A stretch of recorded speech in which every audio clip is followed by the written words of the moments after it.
ini dengan kemampuan baru. Allah yang Maha Kuasa, Pencipta dan Pemelihara alam semesta, yang menjadi sumber pertolongan dan keselamatan kita. Mari kita sambut dengan memuji dan memuliakan Allah Bapa.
Salam kasih karunia dan damai sejahtera dari Allah, Bapa kita, dan dari Tuhan Yesus Kristus menyertai kita semua. Amin. Hormat kami persilakan untuk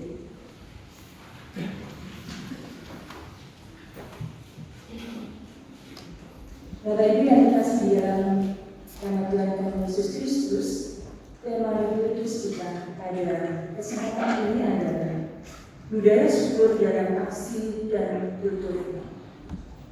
Dan pada minggu Paskah yang keempat ini, tema khotbah kita adalah dengar, kenal, dan mengikutinya. Mari kita sambut tema ini dengan memujikan nama Tuhan, indahnya kasih Tuhan.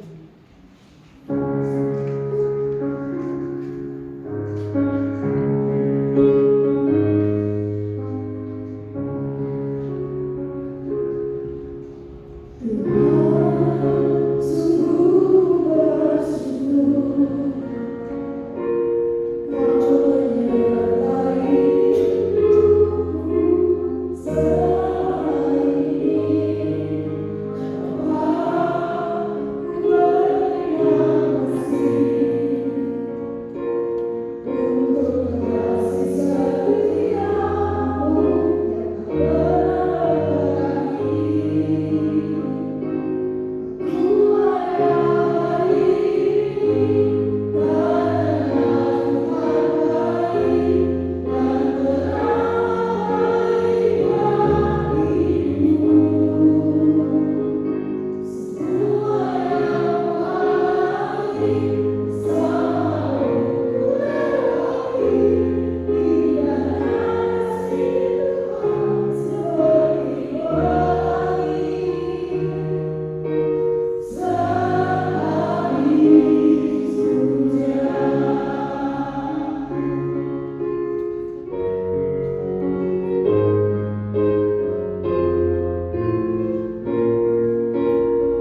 Bapak Ibu dan Saudara yang dikasihi dalam Tuhan, kita bisa merasakan betapa indah kasih Tuhan di dalam kehidupan kita sehari-hari.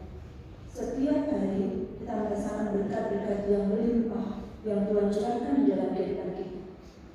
Tetapi ada kalanya kita seringkali tidak mengerti, kita seringkali melalaikan semuanya itu.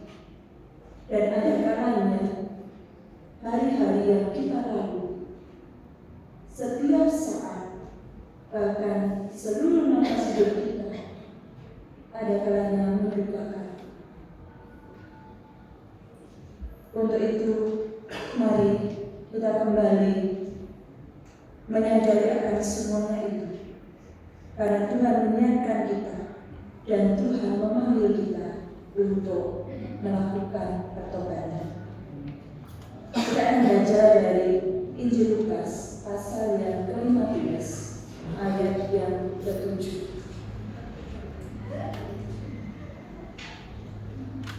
Injil Lukas pasal yang ke-15 ayat yang ke-7. Sebab aku berkata kepadamu, demikianlah akan lebih besar sukacita di dalam surga karena satu orang berdosa yang bertobat daripada 99 orang benar yang tidak memerlukan pertobatan. Bapak Ibu dan Saudara yang dikasihi dalam Tuhan, luar biasa, surga akan bersorak-sorai ketika kita yang berdosa menyadari dan kita datang kepada Tuhan untuk bertobat. Mari kita sambut itu semuanya dengan kita merenungkan betapa banyak dosa-dosa yang kita lakukan di hadapan Tuhan. Mari kita berkomitmen, Tuhan, saya tidak ingin mendukakan Engkau. Saya ingin mengisi hari-hari saya dengan memuliakan Nama. Kami persilakan kepada Bapak dan Ibu serta saudara yang kasih dalam Tuhan untuk mengambil waktu di dalam merenungkan hari-hari yang sudah kita lalui. Kita mengaku akan seluruh dosa-dosa yang sudah kita lakukan. Silakan panjenengan semuanya masuk dalam doa secara pribadi dan nanti kita akhiri dengan ujian KJ 42. Kami persilakan.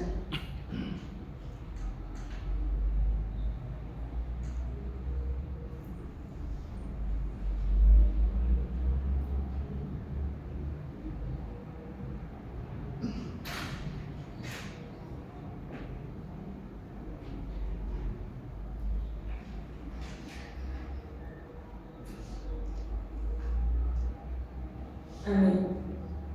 Mari kita pujikan Jemaat 42.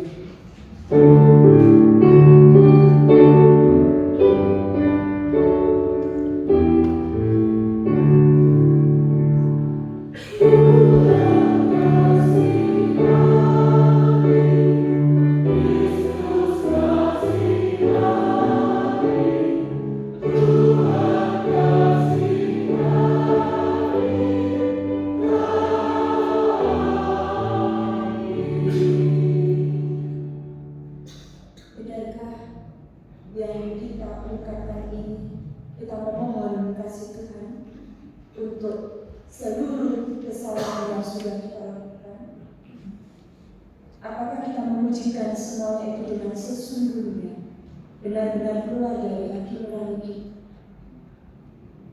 Ketika itu semuanya benar-benar kita lakukan dengan sepenuh hati, kita mohon kepada Tuhan untuk mengasihani kita. Maka Tuhan memberikan anugerah kepada kita di dalam firman-Nya, Kisah Para Rasul pasal yang ke-13 ayat yang ke-38 sampai dengan 39. Kisah Para Rasul yang ke-13 ayat 38 sampai dengan 39. Kami mohon umat untuk bangkit berdiri. Kita akan membaca secara bergantian untuk dua ayat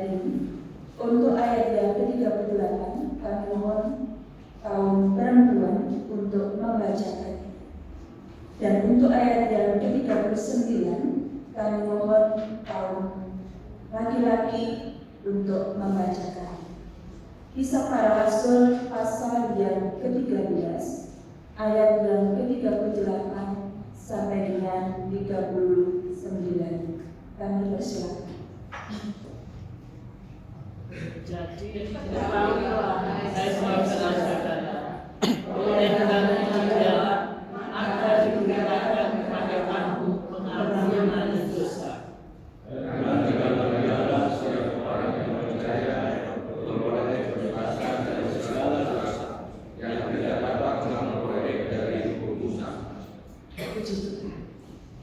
Dari firman ini menegaskan kepada kita, hanya Dialah yang sanggup untuk membebaskan dosa kita. Tidak ada tempat lain yang menyediakan keselamatan. Tidak ada tempat lain yang membebaskan dosa kita. Untuk itu, mari kita sambut anugerah Tuhan yang begitu besar ini untuk hidup kita dengan memujikan nama Tuhan, bersyukur Bapa.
pasal 9 ayat yang 36.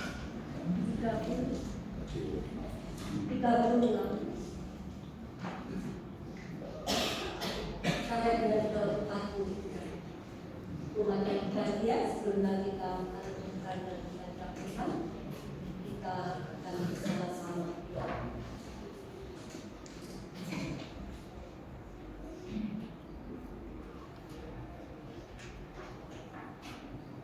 Tuhan Yesus, inilah Kamu yang telah merasa terpanggil dan dipanggil untuk bersama-sama bersekutu di tempat ini. Sungguh kami mengucap syukur, dan terlebih kami memperkenankan untuk membaca dan merenungkan firman-Mu. Inilah kami ya Tuhan, dengan segala kerendahan hati kami menyiapkan hati dan seluruh pikiran kami. Berfirmanlah, kami telah siap mendengarkan. Amin.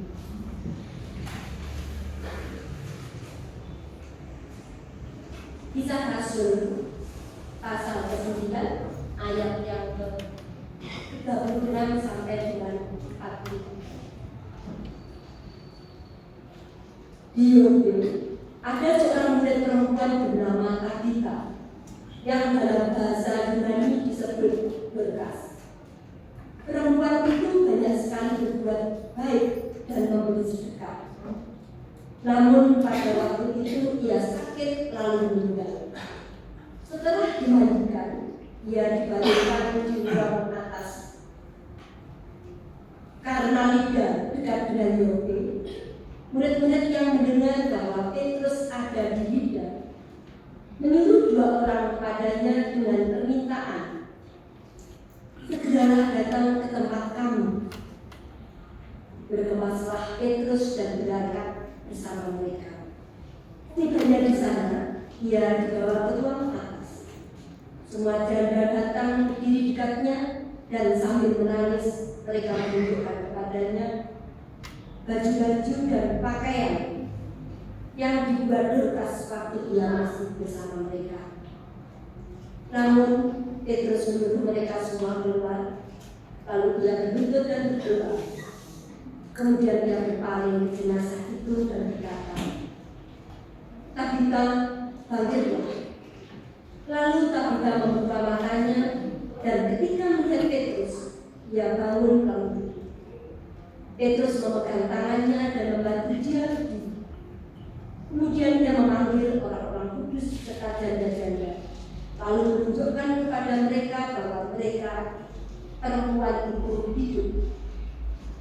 Peristiwa itu tersebar di seluruh Yope, dan banyak orang menjadi percaya kepada Tuhan. Kemudian Petrus tinggal cukup lama di Yope, di rumah seorang yang bernama Simon, seorang penyamak kulit.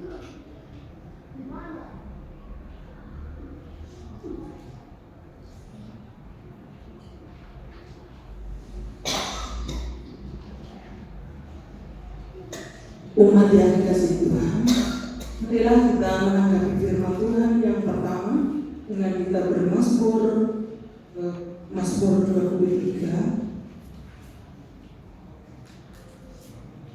Kita nyanyikan secara bersama.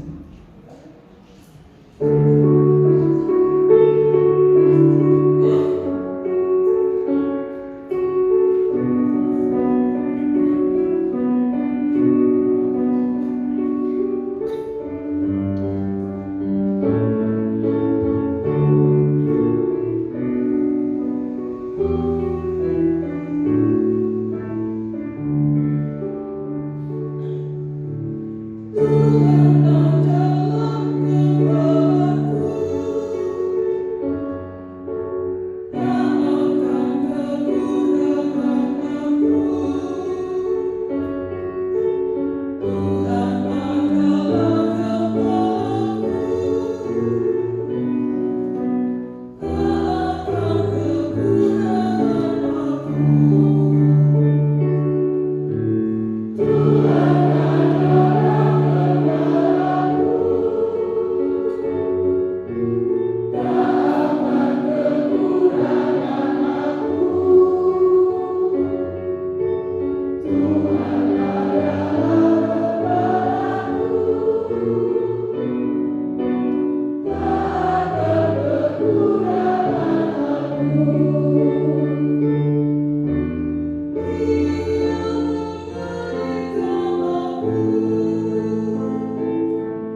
Wahyu pasal 7 ayat 9 sampai dengan 17.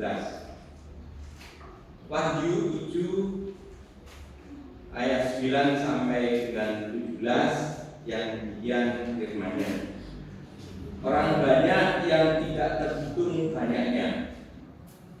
Setelah itu aku melihat, sesungguhnya suatu kumpulan besar orang banyak yang tidak dapat dihitung jumlahnya, dari segala bangsa, suku, umat, dan bahasa, berdiri di hadapan takhta dan di hadapan Anak Domba, memakai jubah putih dan memegang daun-daun palem di tangan mereka.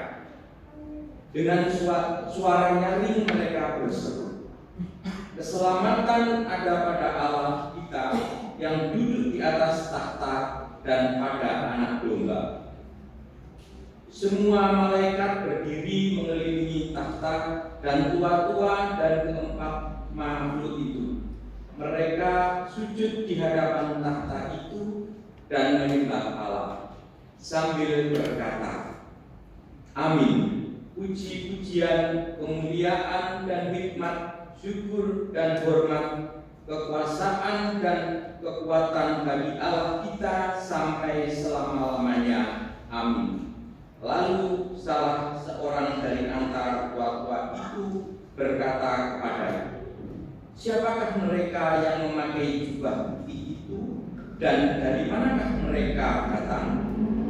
Aku berkata kepadanya, Tuhan mengetahuinya. Lalu ia berkata kepadaku, mereka ini orang-orang yang keluar dari kesusahan yang besar. Mereka telah mencuci jubah mereka dan membuatnya putih di dalam darah Anak Domba.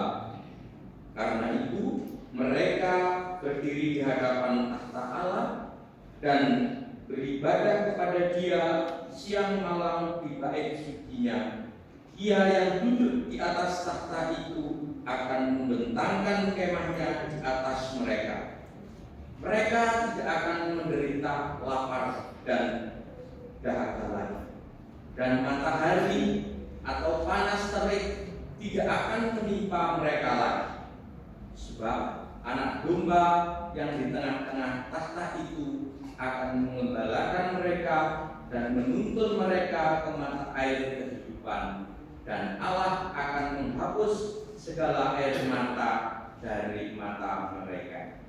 Demikian firman Tuhan.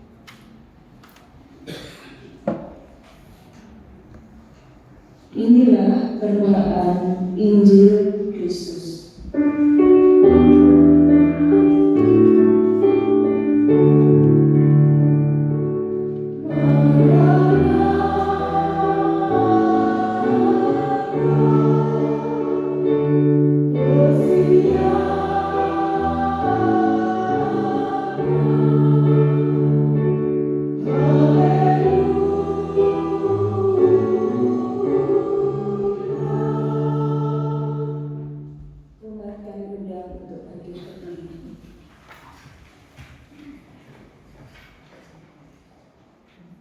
Injil Tuhan Yesus Kristus di dalam Yohanes pasal yang ke-10 ayat yang ke-22 sampai 30. Demikian firman Tuhan.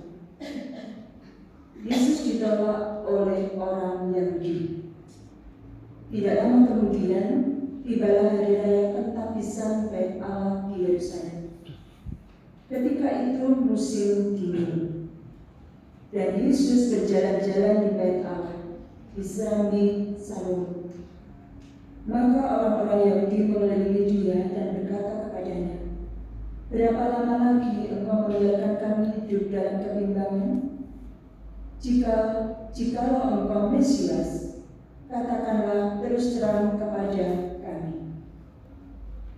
Yesus menjawab mereka, Aku telah mengatakannya kepada kamu, tetapi kamu tidak percaya. Pekerjaan-pekerjaan yang kulakukan dalam nama Bapa-Ku, itulah yang memberikan kesaksian tentang Aku. Tetapi kamu tidak percaya. Kamu tidak termasuk domba-domba-Ku. Domba-dombaku mendengarkan suaraku, dan aku mengenal mereka, dan mereka mengikut aku, dan aku memberikan hidup yang kekal kepada mereka, dan mereka pasti tidak akan binasa sampai selama-lamanya, dan seorang pun tidak akan merebut mereka dari tanganku. Bapakku yang memberikan mereka kepadaku lebih besar daripada siapapun, dan seorang pun tidak dapat merebut mereka dari tangan Bapa. Aku dan Bapa adalah satu.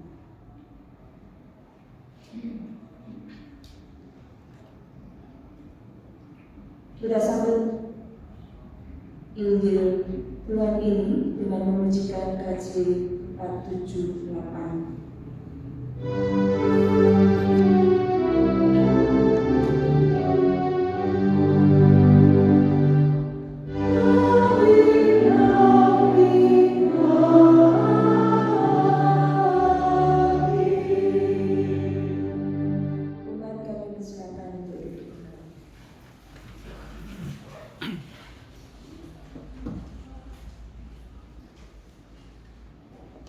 Bapak Ibu yang dikasih di dalam nama Tuhan, Shalom. Selamat pagi. Bagaimana kabar panjenengan semuanya hari ini? Luar biasa. Puji Tuhan. Masih adakah pengharapan yang ada di dalam kehidupan panjenengan semua? Bapak Ibu yang dikasih di dalam Tuhan, tadi kita sudah mendengar para majelis dan para petugas untuk membacakan firman Tuhan dan juga memasmurkan firman Tuhan yang pada saat ini menjadi tema liturgis maupun tema khotbah kita.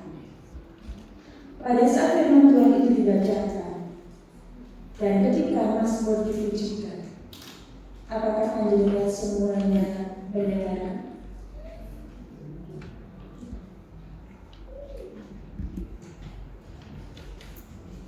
Bagaimana?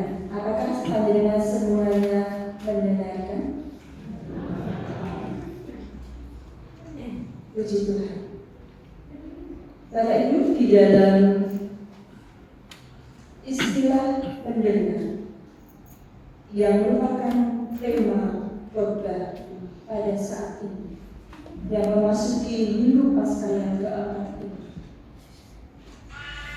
Dengan itu, menurut KPPI diartikan sebagai kemampuan fisik untuk mendeteksi suara melalui panca indera kita, yaitu telinga. Atau bisa juga diartikan sebagai seseorang yang menerima informasi atau berita tentang sesuatu.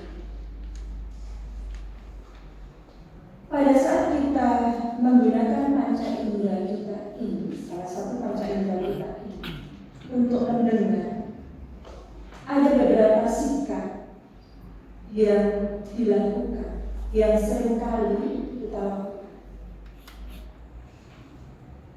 Sikap yang pertama adalah sikap mendengar sambil lalu. Ketika kita mendengarkan informasi tersebut, ketika kita mendengarkan firman Tuhan yang dibacakan tadi,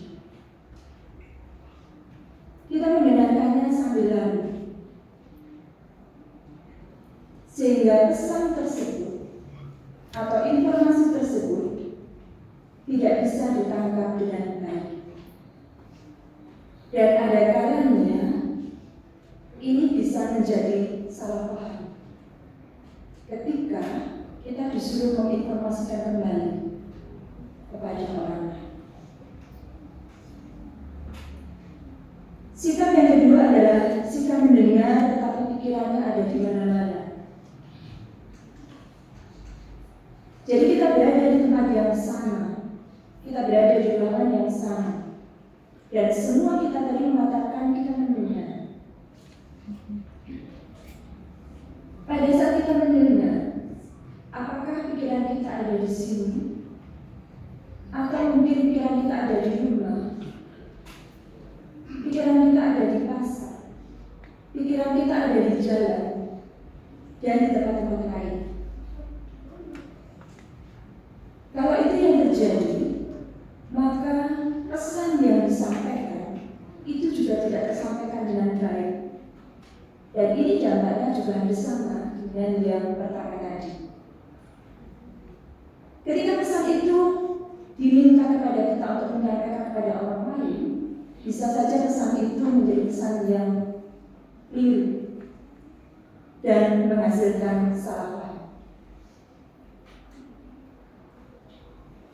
Dan sikap yang ketiga yang sering kita lakukan adalah mendengar dengan sepenuh hati dan pikiran.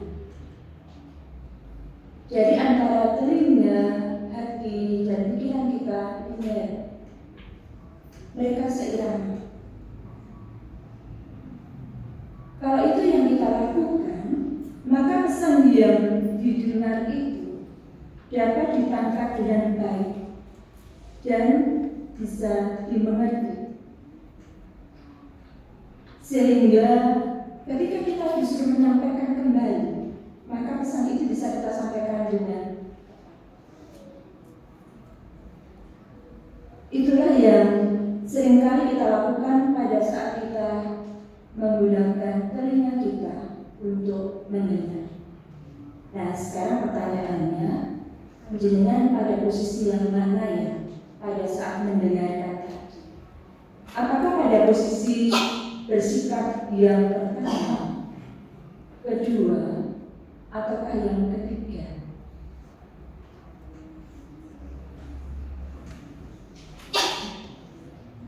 Ada di posisi manakah saya ketika para petugas baik yang dilakukan oleh majelis maupun yang dilakukan oleh suami leader tadi pada saat memazmurkan kata Tuhan, saya ada di posisi mana? Saya bersikap yang seperti apa? Apakah saya bersikap yang pertama, yang mendengarkan sambil lalu? Ataukah saya bersikap yang mendengar, tetapi sebenarnya pikiran saya tidak ada di sini? Ataukah saya bersikap yang ketiga, antara pendengaran saya dan hati saya serta pikiran saya benar-benar menyatu? Saya yakin dan percaya bahwa panjenengan semuanya bersikap yang ketiga. Sehingga ketika nanti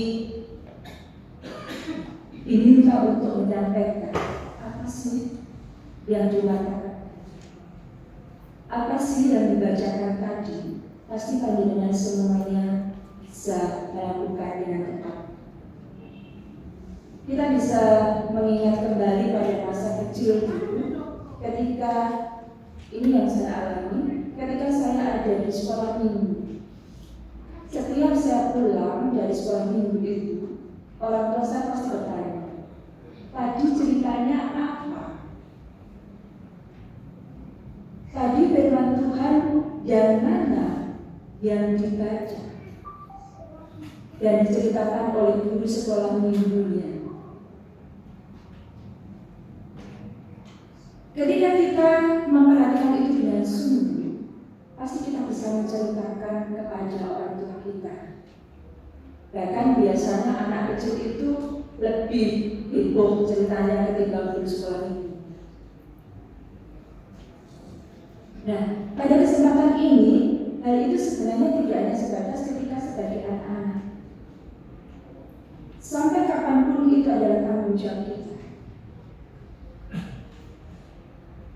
Tanggung jawab masing-masing pribadi untuk mengerti apa sebenarnya yang Tuhan firmankan. Sehingga tema khotbah saat ini dengar itu benar-benar terjadi dengan sungguh-sungguh. Yang kedua adalah kenal.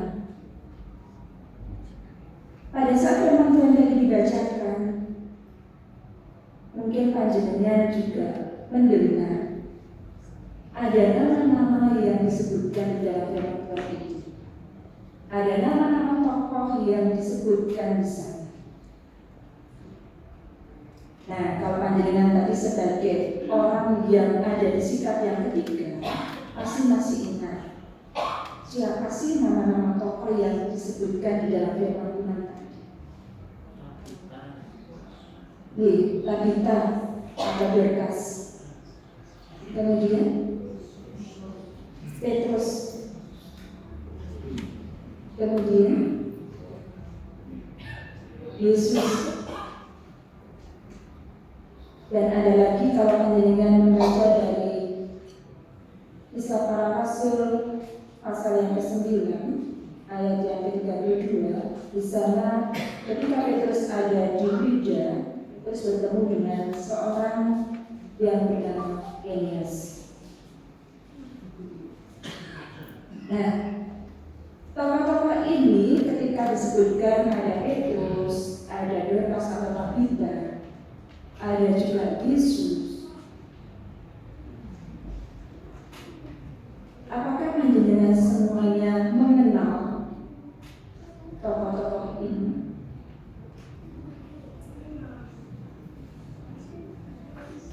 Apakah panjenengan kenal dengan Petrus, kenal dengan Dorcas atau Tabita, kenal dengan Yesus?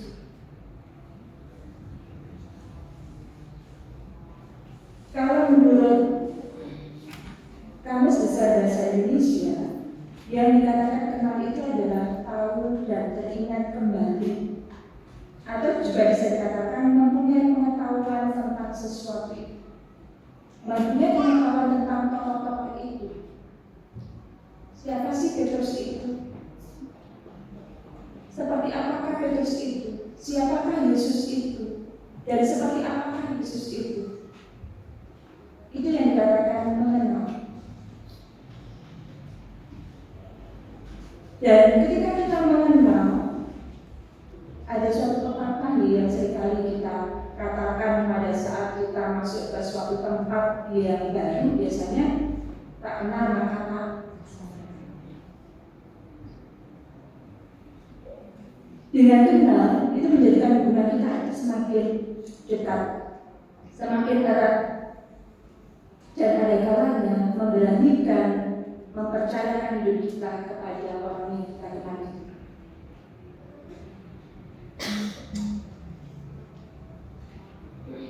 Mari kita bisa melihat keberadaan kita masing-masing. Ketika panjenengan mengenal pasangan hidup panjenengan, atau mungkin anak-anak muda yang mengenal, oh ini tulang rusuk saya yang saya temukan. Apa yang terjadi ketika kita mengenal itu? Hubungan kita akan semakin dekat. Kita akan masuk di dalam keluarganya. Kita akan memahami seperti apa kehidupannya. Dan dengan hubungan yang semakin dekat dan semakin erat itu, seperti yang terjadi saat ini, ketika Pak Hari dengan Bu Layu, ada Pak Daniel dengan Bu Daniel, ada Pak Tomo dengan Bu Kensi, ada Pak Prianda dengan Bu Wiwi, dan seterusnya. Pada saat Anda mengenal pasangan Anda itu, benarkah Anda mempercayakan hidup Anda bahwa pasangan Anda itu akan menjadikan Anda bahagia? Akan membuat Anda nyaman, membuat panjenengan semuanya nyaman bersama-samanya, sehingga ada istilah mari kita menua bersama.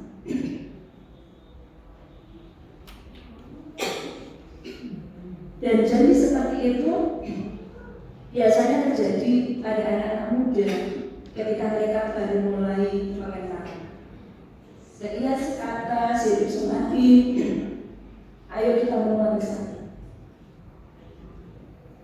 Dan kalau kita perhatikan saat ini, kita menemukan panjenengan semua yang ada di sini, suatu keluarga yang luar biasa, yang menua bersama. karena sampai detik ini tetap bersama.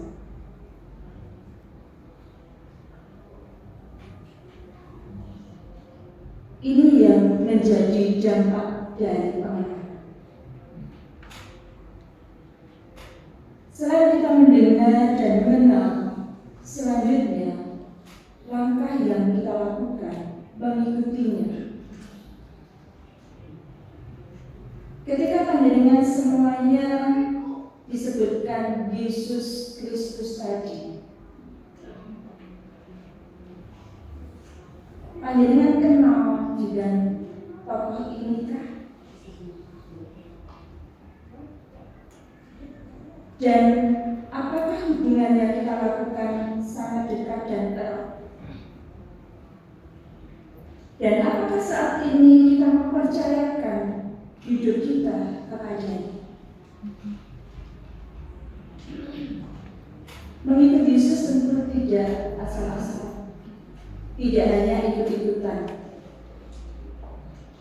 Kalau panjenengan bersani berita-berita yang ada luar biasa, kayaknya iman itu sesuatu yang bisa dibolak-balikkan dalam jangka waktu yang singkat. Kita bisa berubah menjadi yang lain. Dalam jangka waktu yang singkat lagi kita bisa balik lagi dan seterusnya.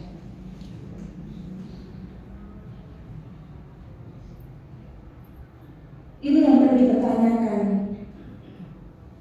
Kita mengenal Yesus, kita mengikuti Yesus, itu tidak hanya ikut-ikutan, tetapi diperlukan kesadaran diri yang utuh supaya kehidupan kita semakin bermakna.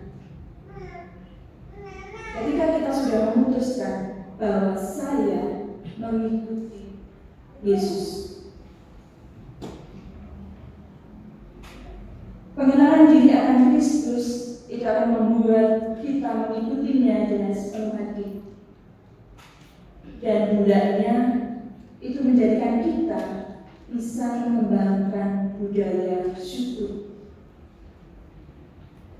seperti yang merupakan tema liturgis kita pada saat ini. Budaya syukur, bukan hanya mengucap syukur, tetapi budaya syukur berarti sesuatu yang terpatri seumur hidup. Dan budaya syukur itu bukan hanya kita tuturkan, tetapi ada aksi di sana. Jadi bukan hanya sekedar berkata-kata saja, tetapi ada tindakan di sana. Pada saat pagi hari ini ketika panjenengan bangun pagi tadi, apakah panjenengan semuanya mengawali dengan berdoa dan bersyukur?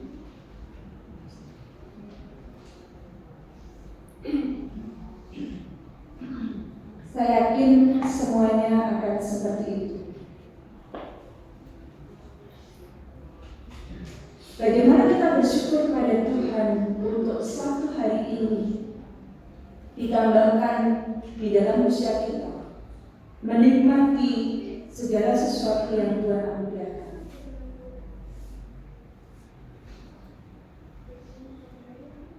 Dan ada satu pertanyaan lagi ketika panjenengan menerima sesuatu dari seseorang. Sesuatu itu bisa dikatakan sesuatu yang tidak berharga menurut panjenengan, sesuatu yang kecil atau sesuatu yang harganya sangat murah.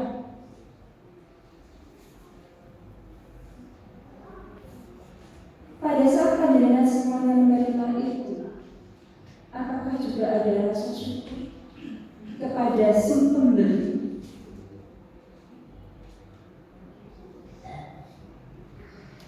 Kita katakan terima kasih untuk semuanya, untuk pemberiannya.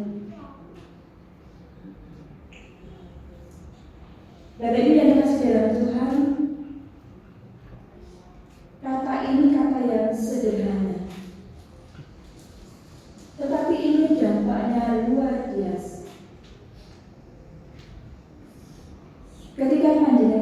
di rumah kaum bapak pada saat melihat kaum ibu yang sibuk menyiapkan masakan,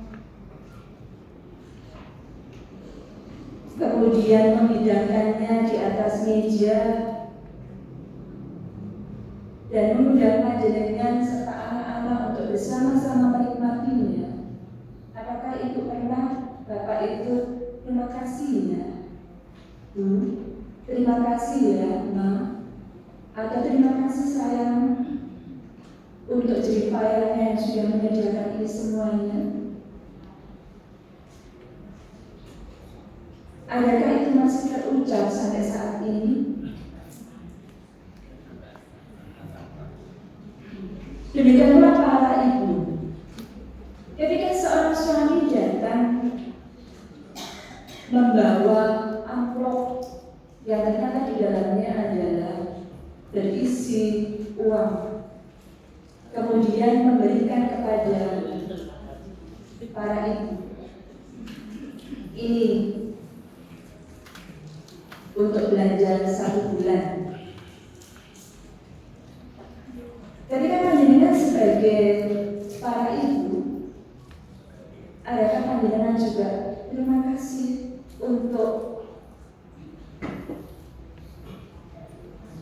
biaya 1 bulan ini? Terima kasih untuk uang belanja 1 bulan ini. Bagaimana kamu bapak-bapak? Pernahkah mendapatkan itu? Ucapan seperti itu? Atau mungkin juga dari putra-putrinya? Adakah ucapan terima kasih ya Ma? Terima kasih ya Pak? Terima kasih ya Bu? Terima kasih ya Bapak atas segala sesuatu yang sudah disiapkan untuk kami, sehingga setiap hari kami bisa makan dengan nyaman, enak, kami bisa sekolah, kami bisa memakai pakaian yang bagus dan seterusnya. Bapak dan Ibu serta saudara kasih dalam Tuhan, ini sesuatu yang sepele. Tetapi coba, ketika kita mengucapkan itu kepada orang yang memberikan sesuatu kepada kita, pasti ada rasa bahagia.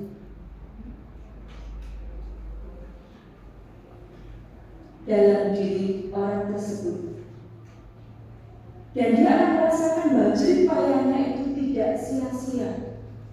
Sehingga dari pagi sampai malam dia umur saja di rumah, harus membersihkan rumah dan seterusnya. Suaminya siap bekerja dan seterusnya, anak-anaknya siap sekolah. Dia tidak akan merasa lelah. Dia tidak akan menggerutu.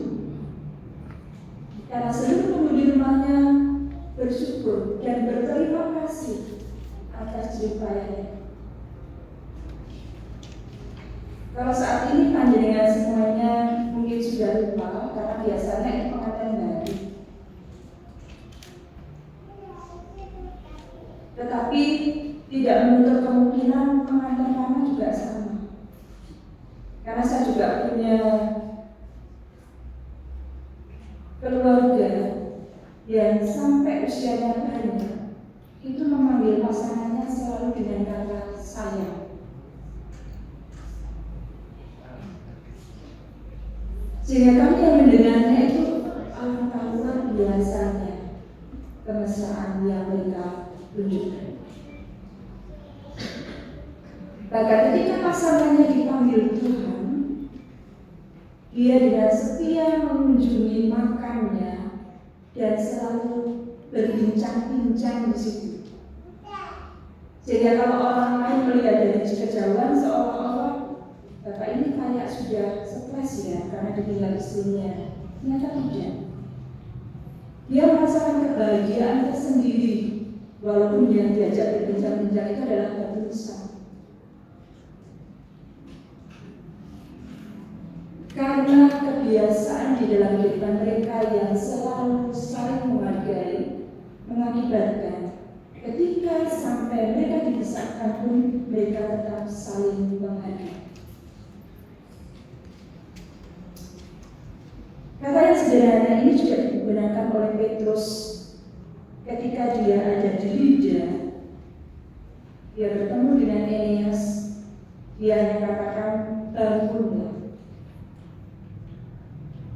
Eneas yang sudah 8 tahun lumpuh dan tidak bisa berjalan, hanya dengan kata bangunlah dia bisa sembuh dan berjalan kembali. Demikian pula ketika ada di Yope, pada saat dia ketemu dengan Dorcas atau Tabitha yang sakit dan akhirnya meninggal, Petrus juga hanya menyatakan bahwa bangkitlah. Hanya satu kata yang sederhana, dan apa dampaknya? Tabitha menjadi hidup kembali.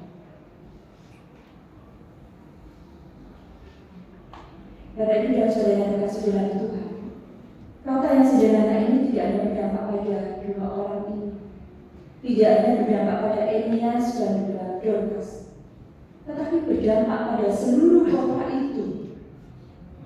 Kota yang semula menyaksikan kebesaran Tuhan, kota yang semula imannya goyah.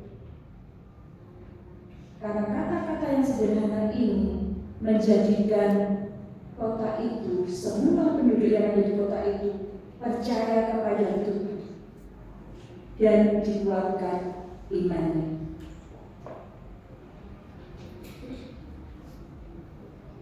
Sebagai domba-domba milik Tuhan, setelah kita mendengar, mengenal, dan mengikutinya, yaitu mengikuti Tuhan Yesus, maka hendaklah rasa syukur itu menjadi budaya bagi kita, dan itu selalu terwujud di dalam kehidupan kita. Pengharapan di dalam Tuhan Yesus memberikan kekuatan dan semangat di dalam hidup. Oleh karena itu, teruslah dengar, kenal, dan mengikutinya di dalam segala pergumulan dan tantangan kehidupan yang ada. Dan kiranya Kristus yang Gembala terus menjadi pusat kehidupan kita dari hari ke hari, yang menjadikan hidup penuh syukur. Tuhan Yesus memberkati. Amin.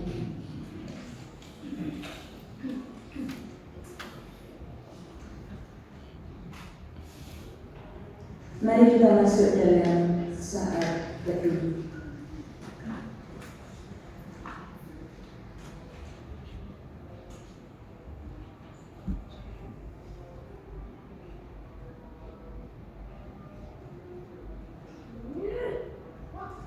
Amin.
Bapak Ibu dan Saudara yang kasih di dalam Tuhan, mari kita menyatu di dalam doa syafaat yang nanti akan kita akhiri dengan doa Bapa Kami yang kita pujikan.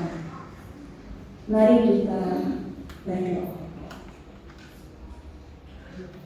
Tuhan Allah Bapa kami yang penuh kasih dan selalu setia.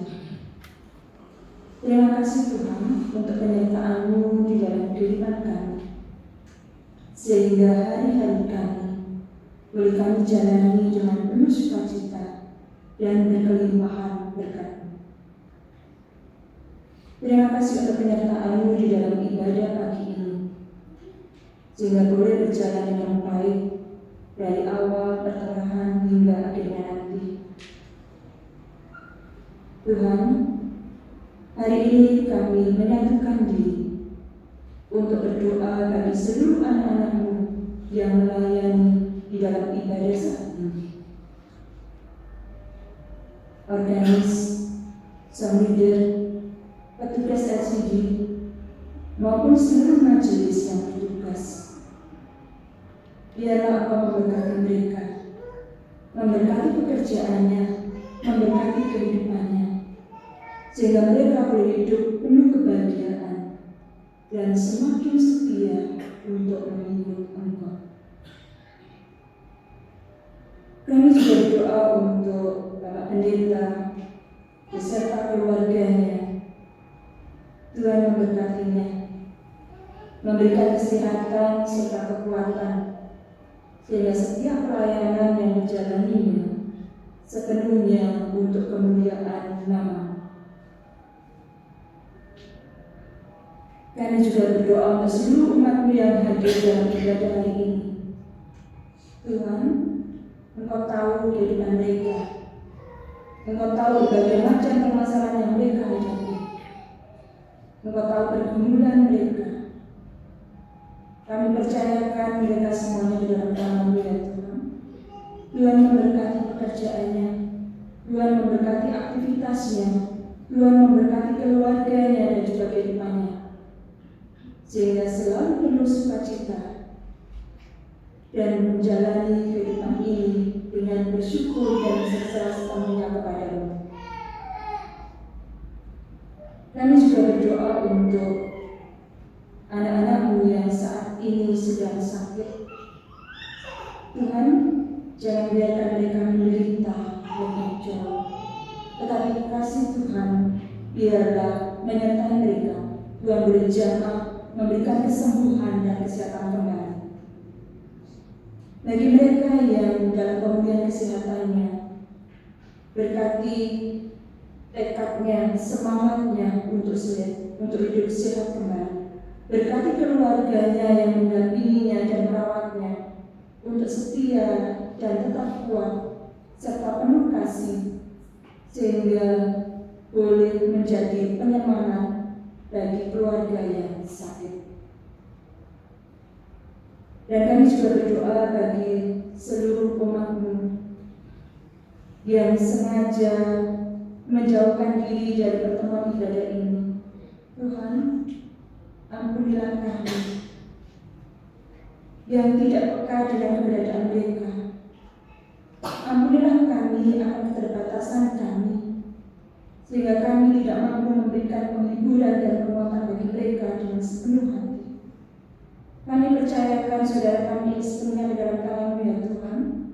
Terangi hati serta jiwanya, supaya bisa merasakan betapa besarnya kasih-Mu baginya, sehingga mereka boleh sadar dan kembali merindukan kebersamaan dengan kami untuk memuliakan nama-Mu dalam setiap ibadah yang terjadi. Kami juga berdoa untuk bangsa dan negara kami Tuhan. Engkau tahu keberadaan perekonomian yang sedang bergejolak di negeri kami. Kami serahkan pemimpin kami ya Tuhan, baik di tingkat RT,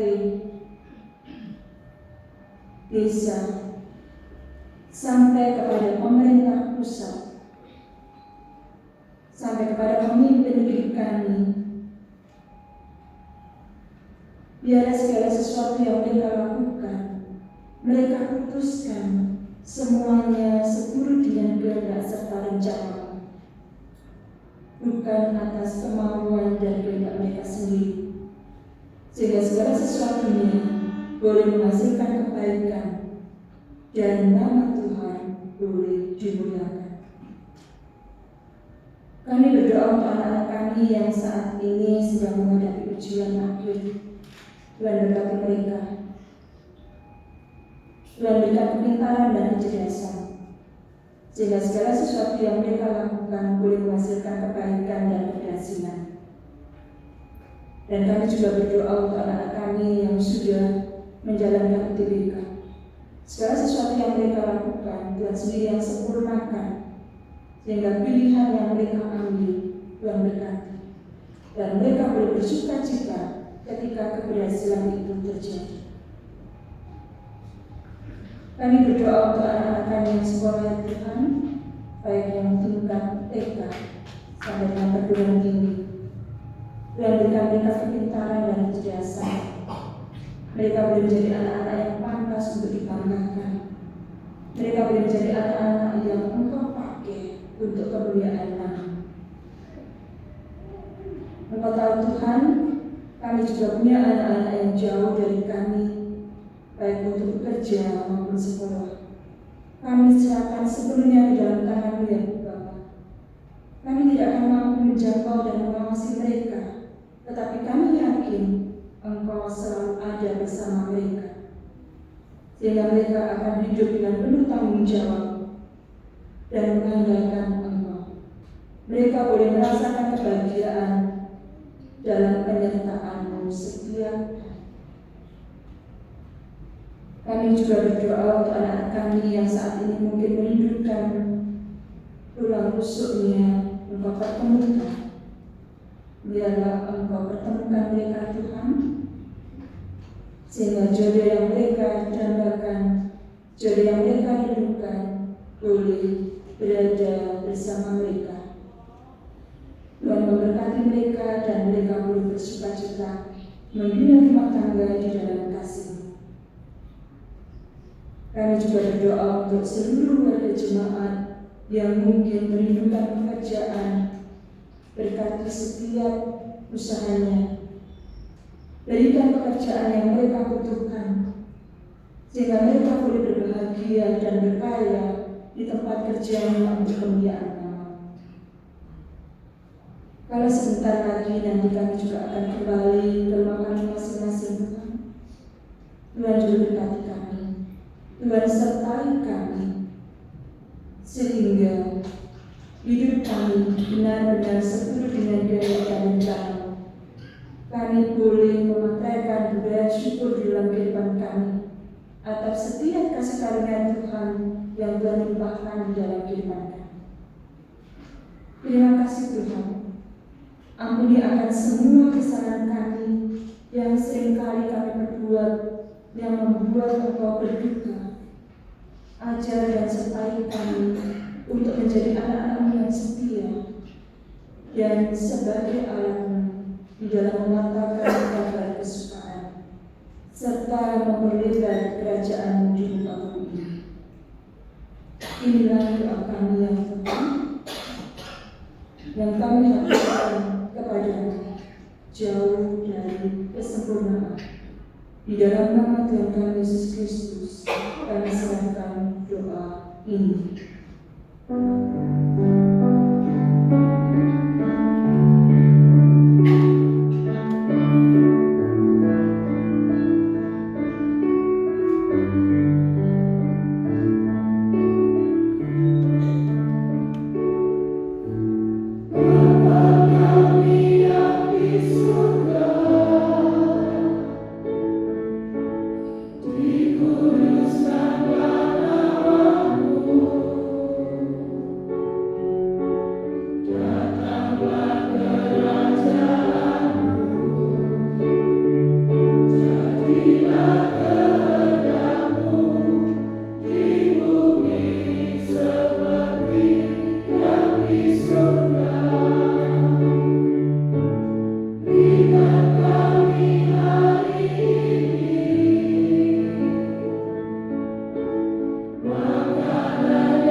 hendaklah masing-masing memberikan menurut kerelaan hatinya, jangan dengan sedih hati atau karena paksaan, sebab malah mengasihi orang yang memberi dengan sukacita.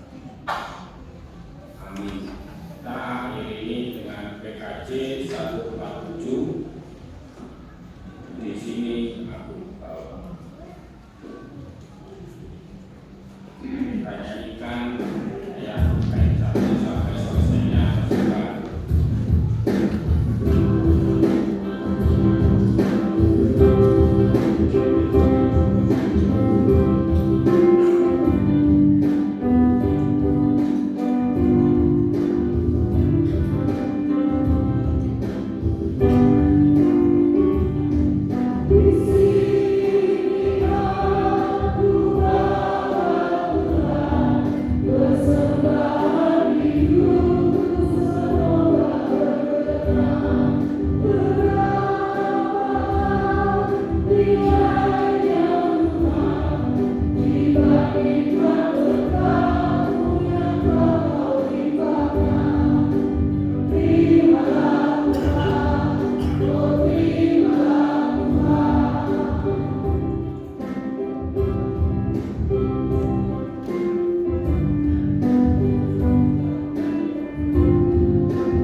Kami bersyukur atas berkat dan kasih-Mu yang telah kami terima. Kami mohon terimalah persembahan kami ini sebagai tanda syukur dan kasih kami kepada-Mu. Berkatilah persembahan kami dan gunakan untuk kemuliaan-Mu dan kesejahteraan seluruh umat manusia. Terima kasih Tuhan, demikian doa kami ini, hanya kami harapkan dalam nama Tuhan Yesus Kristus, Juru Selamat kami yang hidup. Amin. Kami berserah hidup.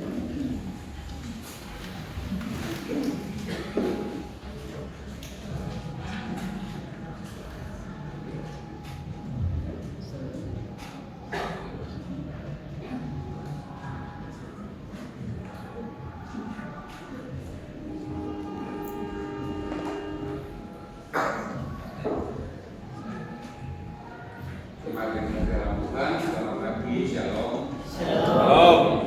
Ada beberapa pembinaan kita jemaat yang akan kami bacakan pagi hari ini.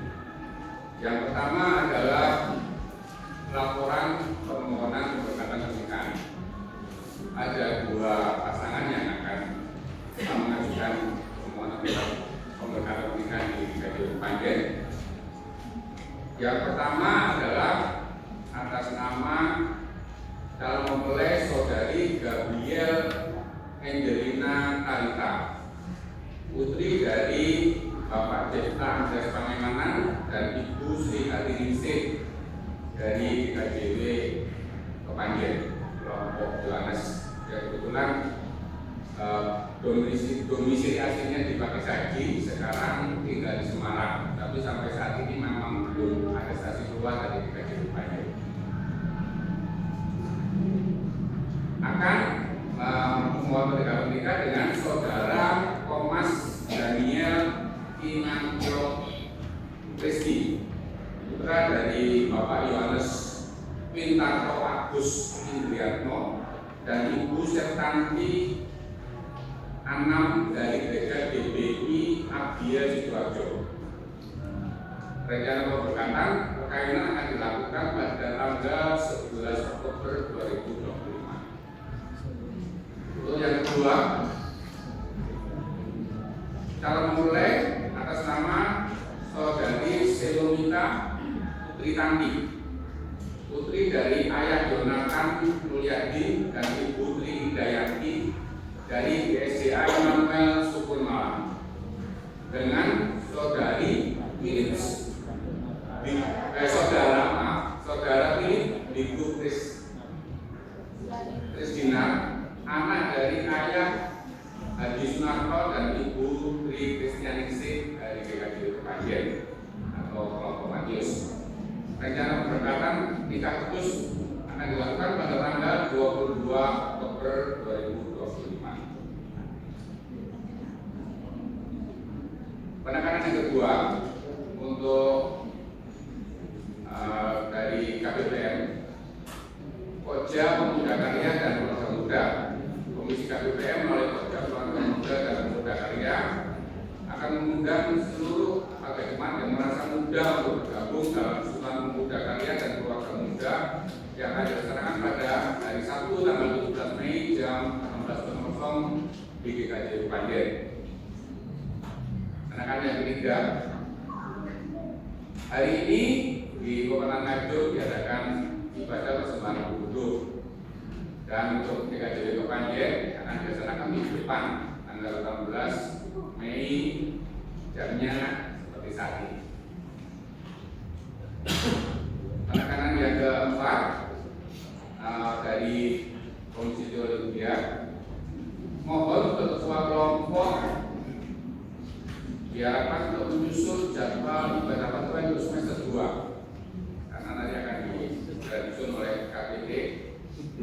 Paling lambat bisa dikumpulkan tanggal 25 Mei, bisa diserahkan kepada Pak Edi ataupun Bu Edi sebagai pokja ibadahnya. Dan yang terakhir, hari ini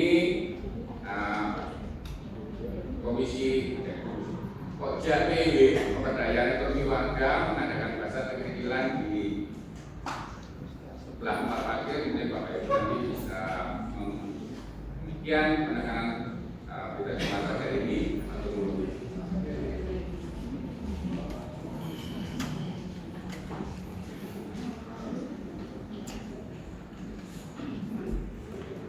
Komankan doa berdoa kami berdiri.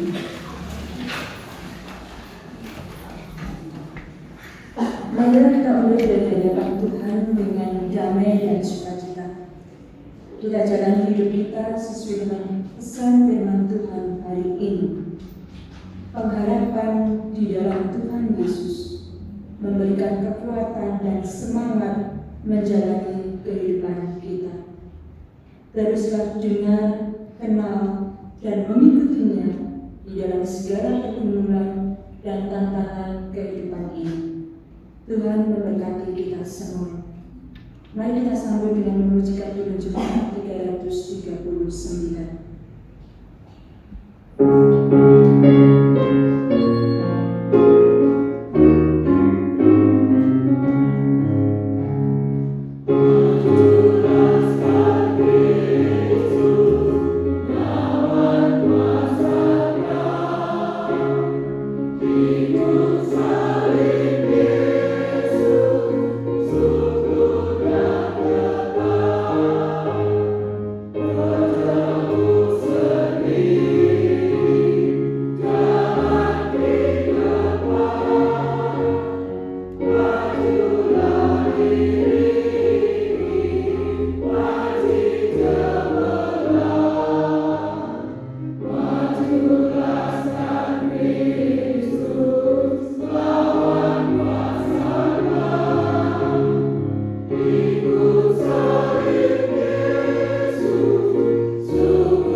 dan kita menerima berkat dari Tuhan.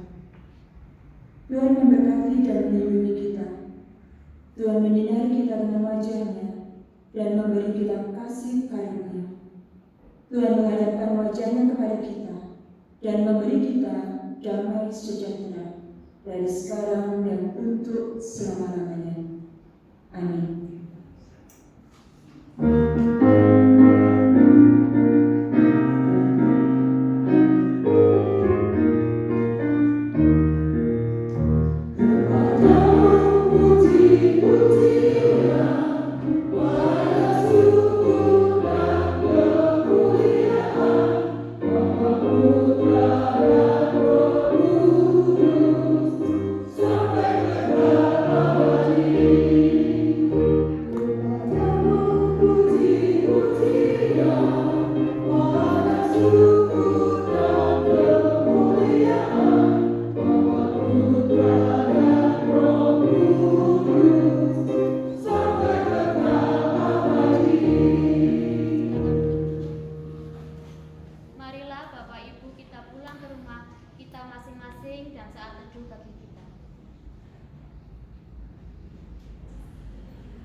Amin.